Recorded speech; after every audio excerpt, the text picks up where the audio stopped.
Today, I saw a video and the thumbnail said, "Why do you collect?" on it. For a moment, I imagined what I'd say, what most people might say, but I quickly felt a bit gross, as though it was the accepted answer or just a lie. We lie to ourselves a lot, at least I do. I avoid the true nature of things in my life in favor of believing it has a greater purpose or a more shameful purpose than it does. And I repress that until I find a more digestible reason for doing something that I can then share without being judged or judging myself. But I don't think this digestible formula for how we express passions and ideas or fears is helpful. I think it's damaging to us and those around us. And if we choose to broadcast it to the world on a media platform like YouTube, TikTok, or Instagram, we end up sharing those surface level ideas built on the lies that we tell ourselves of why we do what we love. And then we create this standard for what's acceptable to say and what's not. I find this sad because I feel it's a double-edged sword. On one hand, it allows us to protect the depth of our passion, the true crux of why it matters to us, so as to shield it from judgment. But on the other hand, we deprive ourselves of truly accepting why we love it, why we're obsessed with it, and why we think everyone would be happier if they did it too. Everything is not for everyone, but passion is made to be shared. Even if someone can't fully appreciate the scope of life experience that has made something so incredibly valuable to you, there is bound to be something in their life that fills that same void. The ability to engage on the whys is what allows us to see one another. When someone expresses to me why they love collecting something, whether it be cards, Hot Wheels, Legos, antiques, rocks, or even plants, I could hear them go on for hours. The deeper they're willing to go into the true and oftentimes strange reasons they got into it or what kept them going, the deeper I can appreciate the love they have for it. And that's contagious. It makes me want to go home right away and bury myself into my own hobbies more. The more someone opens up about the truest natures of their loves and the darkest recesses of their fears, the more I want to explore my own. Break down the barriers I've felt in my own mind that have kept me from being real with people in times of stress or fear. I never ended up watching that video, the one that said, "Why do I collect?" And I want to optimistically believe that that must be the rawest, most real video about why someone collects action figures out there. And I'll continue to choose to believe that. I don't want to allow myself to be in a position where I even think for a moment that I have any right to judge someone else for not going deep enough, deciding for them that they're just skimming the surface tepidly. That's not fair. I can only share my own, show how deep I'm willing to go, even if it's off-putting, so that others might feel free to dive deeper themselves. Well, it can't be weirder than what that guy said. Thinking that allows us to be just a little bit more free with our own self-judgment. So why do I collect figures? I've dove into this a bit in my first video on this channel, showcasing my shelf for the first time. I said things like, it's a hobby that has an indiscriminate ability to cover the widest range of interests, or it brings out the kid in friends and acquaintances when they see it, or putting these characters I love alongside each other tells a new story that I haven't seen yet. All of those things are great.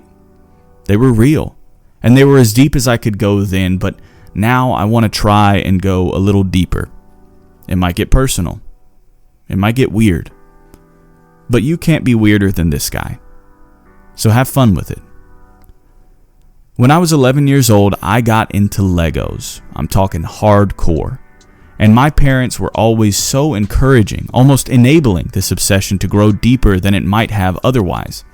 I started my first YouTube channel back when it was still uncharted territory for most. I was inspired by all the kids and even some adults around the world who were sharing their collections, expressing their passions, and I wanted to do the same. I made a lot of videos. I made a lot of friends. I tried a lot of new things, and I went places that I'd never been. It was the most joyful thing I'd experienced up until that point, and it would be for a long time. One day, my classmates found out about my YouTube channel. I was new to the school. I had transferred from public school to this private Catholic school, and I was an outsider. When they found out about my Lego YouTube channel, it was almost like being caught in your underwear in front of the whole school. My passion, everything that I loved, was on full display. They'd pulled up videos on the school computers and played them around me. They'd quote things that I'd said in my videos. They'd shame me for something I was passionate about. They were kids. I have worked through this trauma, and I have forgiveness for all of them, but at the time, I did not. I was an angry kid. I got into fights a lot in public school, and I nearly did here too. I confronted people, I threatened violence, and that only made it worse. By the time I made it to my freshman year in high school, I'd quit Legos like it was nicotine. I just had to quit. I pushed my love for it deep down. I locked it away, and I told myself I had to grow up. For the first 2 years of high school, it followed me a bit. People who had come over from that school loved bringing it up and sharing it around. I got better about dealing with it. I laughed it off, I played along. It was far enough removed from me at that point that it didn't bother me as much. By my junior year, it was behind me. I'd gotten a new reputation, I played sports, I had grown out of Legos. But I didn't grow out of YouTube. I loved making videos, so I chose a more grown topic, like rated M video games. One day that got found out too. People found that channel, but had a notably harder time bullying me for it, as we all played those games, and they all watched YouTubers like me. Didn't matter. It felt like I'd been pantsed again, and I ended up losing interest in doing that too. It's hard to have your passion broadcast to everyone. After I went to college, I tried YouTube again, but I felt ashamed again, and after a while, I dropped it once more. I moved out of my parents' house, got my own job, moved to another state, and one day my mom asked me if I wanted her to keep any of my old toys, action figures, Legos, Hot Wheels, and I told her no. She could throw them out. I had grown out of them and wouldn't be going back to them. For several years, that's how it was.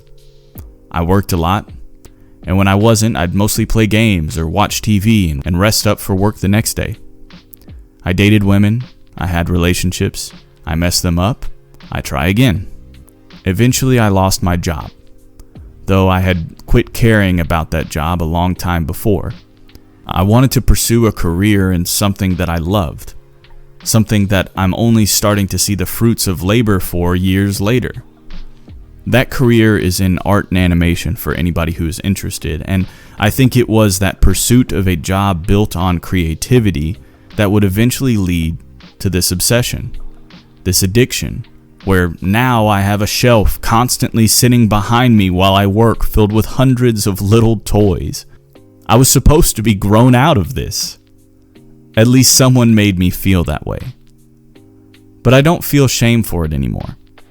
Unlike when I was a kid, I'm quick to broadcast this obsession because I have enough confidence in who I am not to be afraid to share it. I'm okay with being that can't be weirder than that guy because it's opened people up to me. It's introduced me to media that I had previously very little to no interest in. It's helped me become a better artist, a better animator. I learned so much from each little detailed piece that I hold in my hand.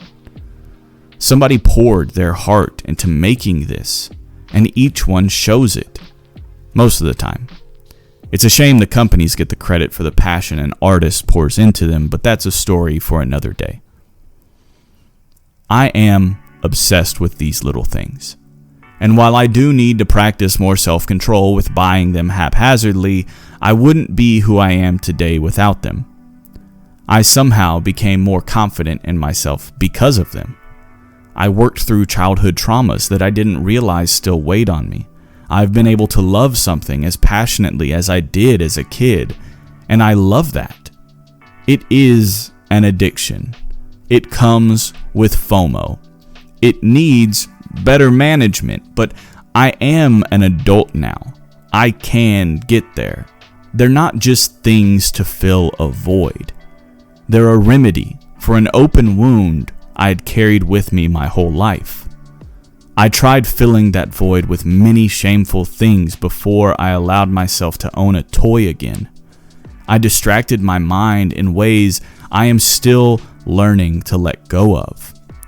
But this has helped me heal, to heal my inner child. And I think that's why I collect.